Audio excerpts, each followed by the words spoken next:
Bonjour à vous, bienvenue dans cette vidéo sur les énergies du mois de mai 2024 pour notre collectif, dans cette idée que nous sommes tous reliés, tous un et que nous allons vers notre ascension. Je suis Nathalie Foubert, thérapeute spirituelle, énergéticienne et médium sur Béziers. Je consulte en présentiel et aussi à distance par téléphone. Alors pour ce mois de mai, qu'est-ce qu'on me montre? Alors on me montre une humanité qui dépasse ses peurs, qui est comme prise dans un filtre et qui passe à travers ce filtre pour aller gravir sa montagne, prendre sa place, être dans son positionnement. Et ça demande effectivement un peu de courage, de lâcher en fait ce qui nous sert plus, de lâcher la version de soi qu'on connaît bien, qu'on contrôle bien. Cette version n'est pas notre réalité, on s'identifie trop à notre scénario de vie, trop à nos blessures, alors qu'en fait nous sommes des êtres lumineux, des êtres d'amour, et il nous faut aujourd'hui, et on est vraiment soutenu dans ce sens, il nous faut aujourd'hui révéler notre lumière. Donc ça nous demande de dépasser nos filtres pour aller gravir, même sans la gravir, d'aller incarner le géant que nous sommes, d'aller incarner la puissance que nous sommes, de nous mettre sous notre rayon de lumière. Nous sommes mis tous sous projecteur quand on s'aligne à son âme. Donc là, on nous demande vraiment de reconnaître nos dons, nos talents divins, de reconnaître aussi notre capacité à s'élever. Nous avons nos omoplates qui sont des ailes d'ange et je nous vois en fait facilement dans la foi nous élever pour regagner notre grandeur.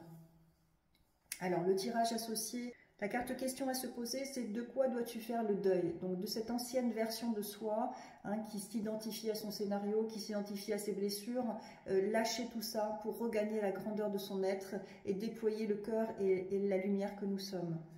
La carte obstacle, Dieu est mauvais.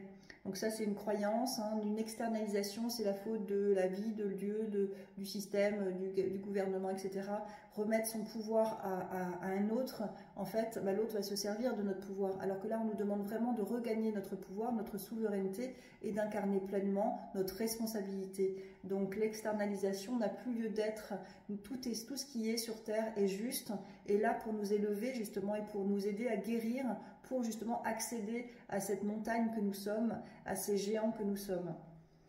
Le discernement et la clairvoyance est la ressource pour ce mois de mai. Donc aller discerner ce qui est juste et pas juste pour nous, être connecté davantage à son corps. Le corps c'est un médium, le corps il est au milieu entre le soleil et la terre, nous avons tous un troisième œil, nous sommes tous fait pareil, donc il faut travailler cette lumière-là que nous sommes et d'aller justement connecter son corps. Le corps va nous dire si c'est bon pour nous ou si c'est pas bon pour nous. En tous les cas, si on est dans un mal-être, c'est important vraiment de se redresser, d'écouter son cœur et son corps et d'ensuite aller prendre sa responsabilité de se rendre heureux. C'est notre état naturel, la joie.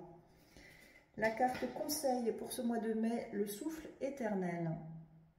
Donc, vous voyez encore la transformation, on passe vraiment à autre chose. Tout ce que le souffle vital m'a enseigné, je le mets en œuvre afin de créer éternellement la lumière autour de moi. Je conscientise la parole de Dieu dans chaque situation de mon existence afin de m'améliorer et d'atteindre un mieux-être. À moi de prendre mon envol et d'utiliser ma discipline et mes connaissances pour avancer. Et oui, la spiritualité, c'est travailler sur soi au quotidien. C'est pas juste lire un livre, c'est pas juste aller dans un atelier, c'est vraiment aller travailler au quotidien parce que la vie nous amène en fait des exercices pour aller justement guérir ce qui doit l'être et dépasser nos peurs et nos blocages pour aller révéler la grandeur de notre être.